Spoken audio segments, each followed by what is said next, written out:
संतान सप्तमी व्रत कथा।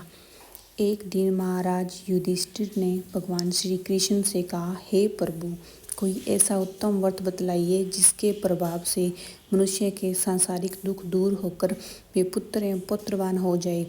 यह सुनकर भगवान श्री कृष्ण बोले, हे राजन, तुमने बड़ा ही उत्तम प्रश्न किया है। मैं तुमको एक पौराणिक इतिहास सुनाता हूँ, ध्यानपूर्वक सुनो। एक समय लोमस ऋषि ब्रजराज की मथुरापुरी में वसुदेव देवकी के घर गए।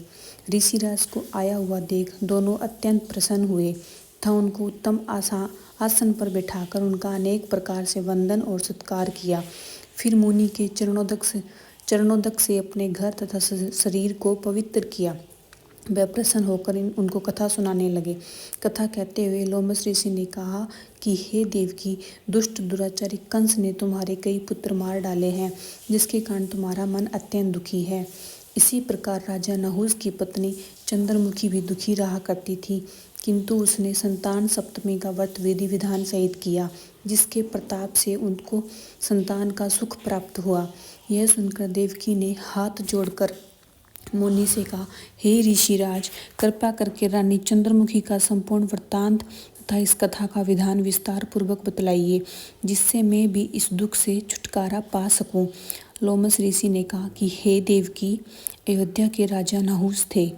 उनकी पत्नी चंद्रमुखी अत्यंत सुंदर थी। उनके नगर में विष्णुगुप्त नाम का एक ब्राह्मण रहता था। उसकी स्त्री का नाम भद्रमुखी था। वह भी अत्यंत रूपवती सुंदर थी। रानी और ब्राह्मणी में अत्यंत प्रेम था। एक दिन दोनों सरयू नदी में स्नान करने के लिए गई। वहां उन्होंने देखा कि बहुत सी स्त्रियां सरयू नदी में स्नान करके निर्मल वस्त्र पहनकर एक मंडप में शंकर एवं पार्वती की मूर्ति स्थापित कर पूजा कर रही थी। रानी और ब्राह्मणी ने यह देखकर उन स्त्रियों से पूछा कि बहनों, तुम यह किस देवता का और किस कारण से पूजन व्रत आदि कर रही हो। यह सुन स्त्रियों ने कहा कि हम संतान सप्तमी का व्रत कर रही हैं और हमने शिव पार्वती का पूजन किया है। यह सब इसी पुनीत संतान सप्तमी व्रत का विधान है। यह सुनकर रानी और ब्राह्मणी ने भी इस व्रत को करने का मन ही मन संकल्प किया और घर वापस लौट आई।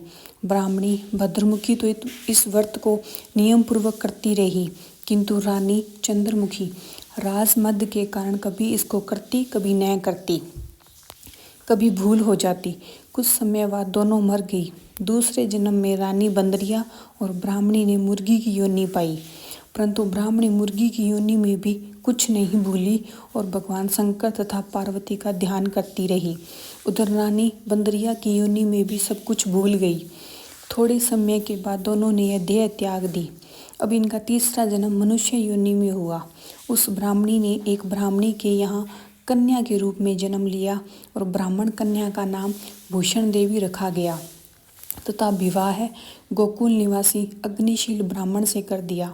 भूषण देवी इतनी सुंदर थी कि वह आभूषण रहित होते हुए भी अत्यंत सुंदर लगती थी। कामदेव की पत्नी रति भी उसके सम्मुख लग जाती थी। भूषण देवी के अत्यंत सुंदर सर्वगुण संपन्न चंद्रमा के समान धर्मवीर, कर्मनिष्ठ, सुशील स्वभाव वाले 8 पुत्र उत्पन्न हुए। ये सब शिवजी के व्रत का पुनीत फल था। दूसरी ओर शिव विमुख रानी के गर्भ से कोई पुत्र नहीं हुआ। वह निसंतान दुखी रहने लगी। रानी और ब्राह्मणी में जो प्रीति पहले जन्म में थी, वह अब भी बनी रही। रानी जब वृद्ध अवस्था को प्राप्त होने लगी, तब उसके गंगा बहरा तथा बुद्धिहीन अल्प आयु वाला पुत्र हुआ। वह 9 वर्ष की आयु में इस संसार को छोड़कर चला गया। अब तो रानी पुत्र शोक से अत्यंत दुखी हो व्याकुल रहने लगी। देव योग से भूषण देवी ब्राह्मणी रानी के यहाँ अपने पुत्रों को लेकर पहुंची। रानी का हाल सुनकर उसे भी बहुत दुख हुआ, किंतु इसमें किसी का क्या बस। कर्म और प्रारब्ध के लिखे को स्वयं ब्रह्मा भी मिटा नहीं सकते। रानी कर्मच्युत भी थी, इसी कारण उसे दुख भोगना पड़ा। इधर रानी ब्राह्मणी के इस वैभव और 8 पुत्रों को देखकर अपने मन में ईर्ष्या करने लगी तथा उसके मन में पाप उत्पन्न हुआ। उस ब्राह्मणी ने रानी का संताप दूर करने के निमित्त अपने 8 पुत्र को रानी के पास छोड़ दिए।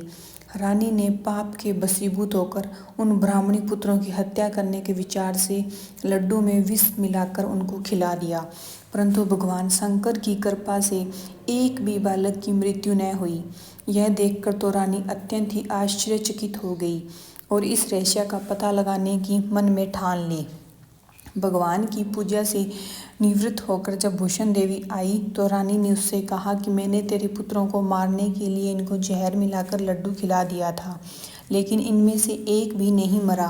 तूने कौन सा दान पुण्य व्रत किया है जिसके कारण तेरे ये पुत्र नहीं मरे और तू नित्य नए सुख भोग रही है? तेरा बड़ा सौभाग्य है। इसका भेद तू मुझसे निष्कपट होकर समझा। मैं तेरी बड़ी ऋणी रहूंगी।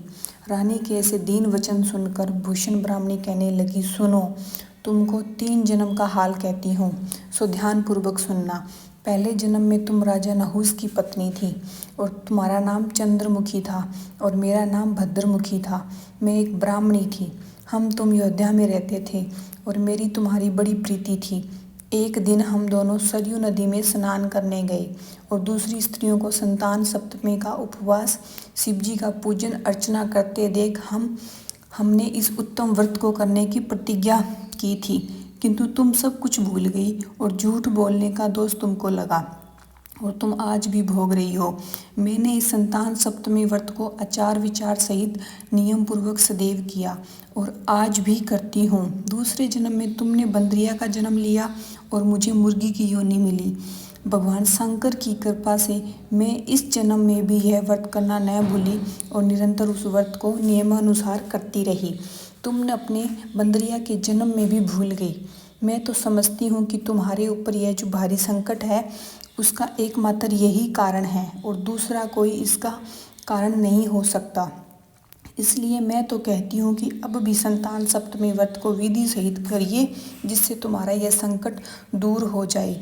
लोमस ऋषि ने कहा, हे देवकी, भूषण ब्राह्मणी के मुख से अपने पूर्व जन्म की कथा तथा संतान सप्तमी व्रत संकल्प इत्यादि सुनकर रानी को पुरानी बातें याद आ गई और वह पश्चाताप करने लगी तथा भूषण ब्राह्मणी के चरणों में पड़कर क्षमा याचना करने लगी और भगवान शंकर पार्वती जी की अपार महिमा के गीत गाने लगी। उस दिन से रानी ने नियमानुसार संतान सप्तमी का व्रत किया और जिसके प्रभाव से रानी को संतान सुख भी मिला तथा वह संपूर्ण सुख को भोग कर रानी शिवलोक को गई। भगवान शंकर के व्रत का ऐसा प्रभाव है कि पथभ्रष्ट मनुष्य भी अपने पथ पर अग्रसर हो जाता है और अनंत ऐश्वर्य भोग कर मोक्ष को प्राप्त होता है। लोमस ऋषि ने फिर कहा, हे देवकी, तुम भी इस संतान सप्तमी व्रत को करने का संकल्प अपने मन में करो तो तुमको भी संतान सुख मिलेगा। इतनी कथा सुनकर देवकी हाथ जोड़कर लोमस ऋषि से पूछने लगी, हे ऋषिराज, मैं इस पुनीत संतान सप्तमी के व्रत को अवश्य करूंगी।